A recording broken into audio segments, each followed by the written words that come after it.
മാന്യ പ്രേക്ഷകർക്ക് എൻ്റെ പ്രണാമം. കുറച്ച് വ്യക്തികൾ, ഒരു 1000-ഓളം പേര് കമന്റ് എഴുതുമ്പോൾ 3-4 വ്യക്തികൾ എന്നോട് പറയാറുണ്ട്, യൂട്യൂബിലൂടെ എഴുതാറുണ്ട്, ഇമെയിൽ അയക്കാറുണ്ട്, ചിലർ കത്തും എഴുതാറുണ്ട്. സാറിന് ഈ വ്യക്തിയുമായിട്ട് നേരിട്ട് തുറന്നടിച്ച് സംവാദം ചെയ്തൂടെ? ചിദാനന്ദപുരി സ്വാമി ചെയ്യാറുണ്ടല്ലോ, മറ്റ് സ്വാമിമാർ ചെയ്യാറുണ്ടല്ലോ, പലരും സംവാദത്തിന് മുമ്പോട്ട് വരാറുണ്ടല്ലോ. പൂർവിക ഭാരതത്തില് തർക്കശാസ്ത്രത്തില്, ന്യായശാസ്ത്രത്തിന്റെ അടിസ്ഥാനത്തിലുള്ള തർക്കശാസ്ത്രത്തില് വാദപ്രതിവാദങ്ങൾ പതിവുണ്ടല്ലോ. പിന്നെ സാറ് ഒരു കർട്ടൻ പുറകിലിട്ട് ഒരു മുറിക്കകത്തിരുന്നുകൊണ്ട് ഇങ്ങനെ പറയുന്നതിന് പകരം സംവാദത്തിൽ ഏർപ്പെട്ടുകൂടെ എന്നൊക്കെ ചോദിക്കാറുണ്ട്.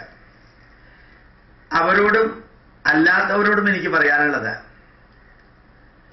ശരിക്ക് 1 മണിക്കൂറോ 1.5 മണിക്കൂറോ ഒരാൾ എന്തെങ്കിലും പ്രസന്റ് ചെയ്താൽ അതിലെ 2-3 വിഷയങ്ങൾ എടുത്തിട്ടാണ് എതിർക്കുകയോ വാദിക്കുകയോ ഒക്കെ ചെയ്യുന്നത്.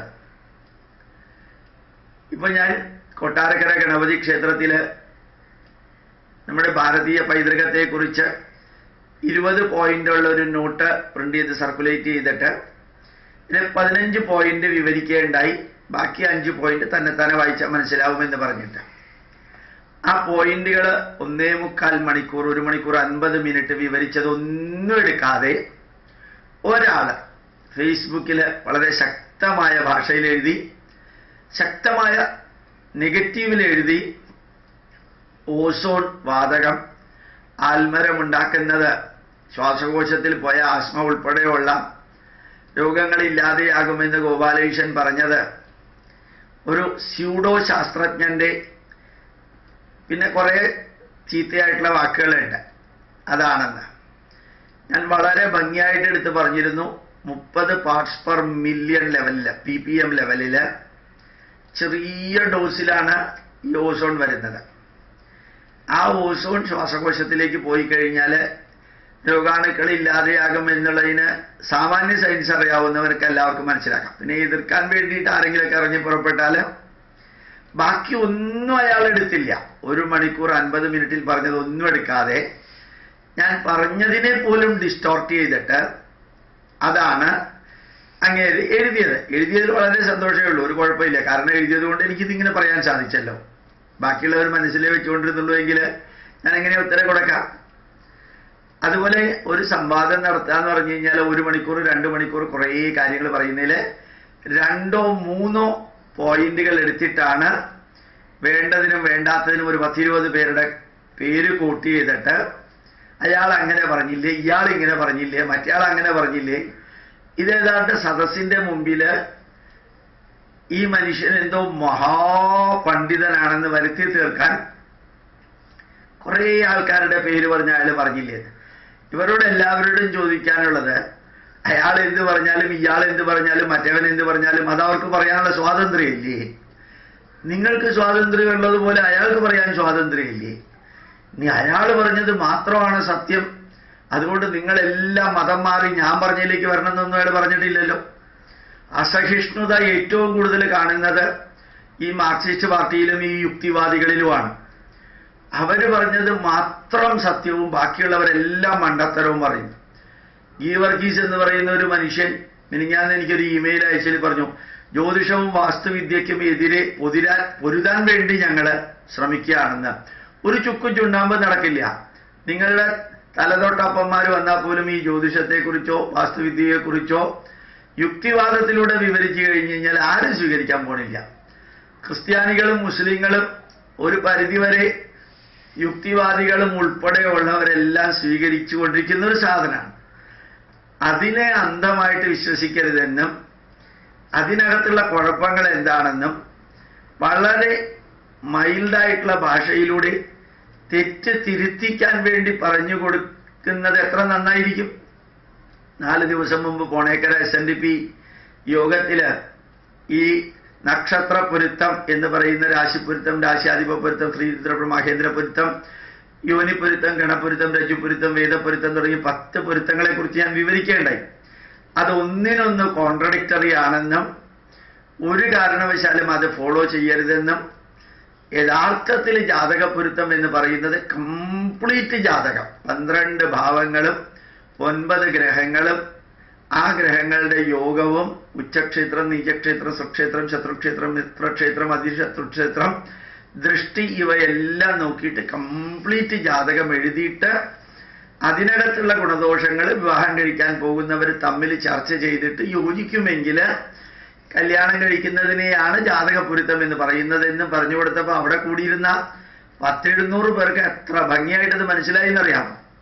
അതേ സമയത്ത് ഇന്ന് നിലവിലുള്ള വിവാഹപ്പൊരുത്തം മുഴുവനും തെറ്റാണെന്നും ആ വിദ്യ, വിത്തം, കുലം, രൂപം, മനം, ശീലം, പ്രായം, ആരോഗ്യം, ഈ 8 എണ്ണമാണ് ഇമ്പോർട്ടൻ്റ് എന്നും അതാണ് ലോജിക്കൽ എന്നും ഏത് നിരീശ്വരവാദിക്കും സ്വീകരിക്കാവുന്ന കാര്യമാണ് അതെന്നും ഞാൻ അവിടെ വിവരിക്കുകയുണ്ടായി.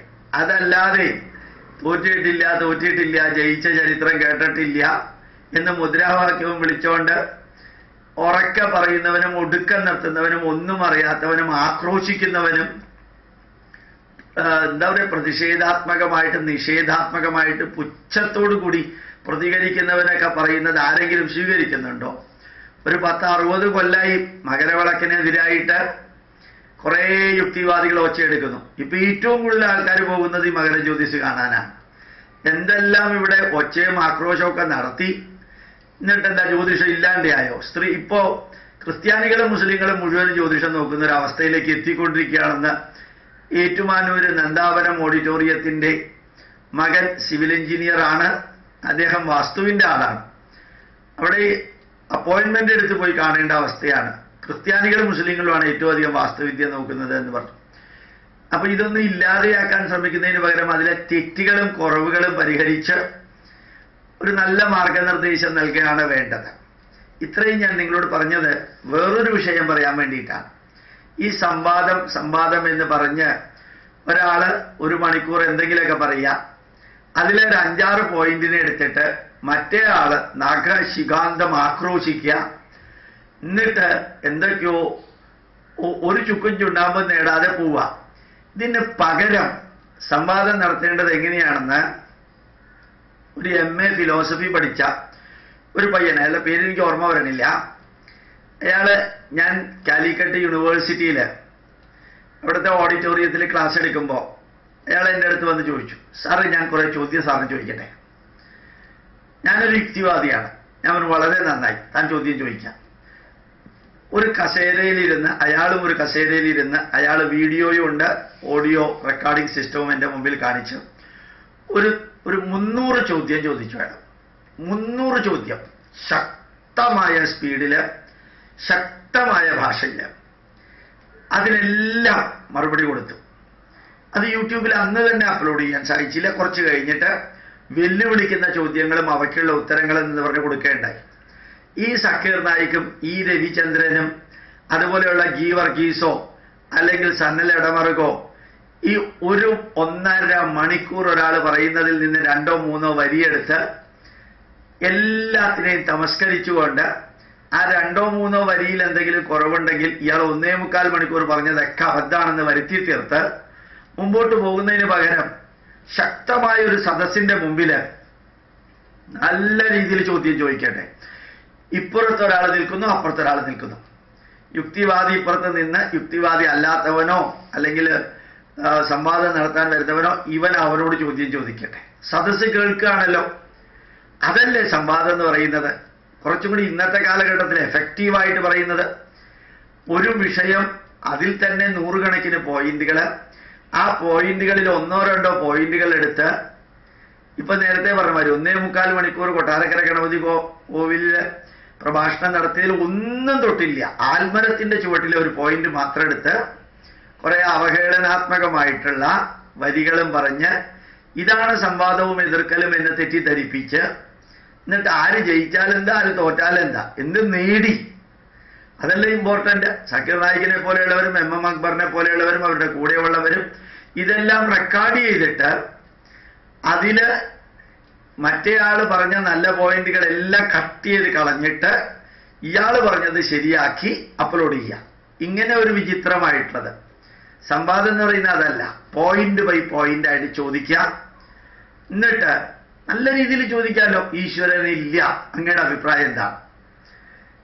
അത് ഈശ്വരനല്ല, അത് ബയോകെമിക്കൽ പ്രോസസ്സാണ്, അതിനെക്കുറിച്ച് എന്ത് പറയുന്നു? അത് ഏത് തരത്തിലുള്ള വാക്കുകൾ വേണമെങ്കിൽ അവനവൻ്റെ അച്ഛനമ്മമാരെ വളർത്തിയ സംസ്കാരത്തിന്റെ അടിസ്ഥാനത്തിൽ ചോദിച്ചോട്ടെ. പക്ഷെ അതല്ലേ സംവാദം എന്ന് പറയുന്നത്. ഒരു മണിക്കൂറിൽ ഒരു 40 or 50 ചോദ്യങ്ങൾ ചോദിക്കുക, എന്നിട്ട് എവിടെ എത്തുന്നു എന്ന് നോക്കാം. ഇയാളെ ഉത്തരം പറയിപ്പിക്കാതെ മുട്ടുകുത്താൻ സാധിക്കുമല്ലോ, മുട്ടുകുത്തിക്കാൻ സാധിക്കുമല്ലോ വേണമെങ്കിൽ. അങ്ങനെയുള്ള സംവാദം നടത്താൻ ഇവിടുത്തെ മുസ്ലിങ്ങളും യുക്തിവാദികളും കമ്മ്യൂണിസ്റ്റുകാരും ഒന്ന് ശ്രമിക്കട്ടെ എന്ന് പറയുന്നു. ഇത് തികച്ചും നൂതനമായി ഞാൻ പ്രാക്ടീസ് ചെയ്തൊരു കാര്യമാണ് നിങ്ങളോട് പറയുന്നത്. അതേസമയത്ത് ചിലത് ഞാൻ മറുപടി കൊടുക്കാറില്ല. ഇന്നലേക്ക് മിനിങ്ങാന്ന് ആറ്റിങ്ങൽ ഒരു കുടുംബയോഗം ഉണ്ടായിരുന്നു, വലിയൊരു കുടുംബയോഗം.